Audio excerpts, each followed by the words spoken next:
Palermo scippato a Napoli, Mutti furibondo a fine gara per un risultato pesantemente condizionato da almeno 2 episodi. Il tecnico rosanero, solitamente pacato ed equilibrato, nel post partita ha sottolineato i meriti del Palermo e i demeriti dell'arbitro che, con il rigore assegnato al Napoli, ha spezzato l'inerzia della partita. Fino a quel momento il Palermo, messo in campo da Mutti con una giovanissima difesa a 3, stava giocando una buona gara contro un Napoli costretto a vincere per conquistare il terzo posto.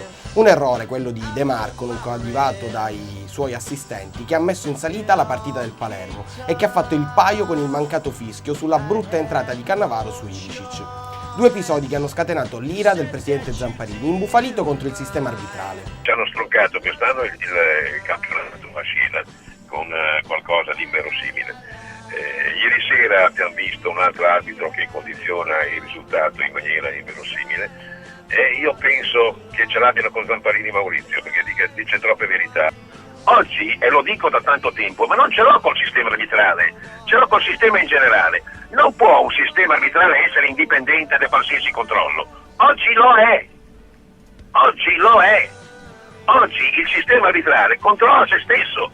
Nicchi, ex arbitro, presidente, controlla il sistema, non va bene in nessuna istituzione. Quando a un certo momento tu fai il controllore e invece dovresti essere controllato.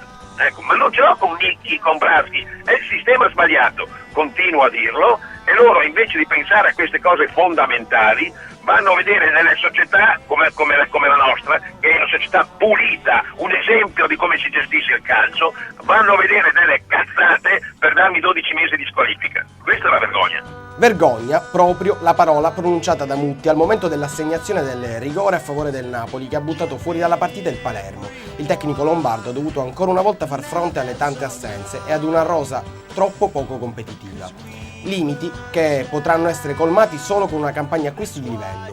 Dopo l'infortunio ad inizio ripresa di Ilicic, ancora una volta spento ed indolente, con l'ingresso in campo di Xavi nel finale il Palermo è sembrato molto più pungente in fase offensiva, dove comunque diventa sempre determinante l'assenza di Niccoli, l'unico in grado di accendere la luce. L'israeliano è sicuramente più in forma rispetto a Ilicic e Vasquez e forse avrebbe meritato qualche chance in più.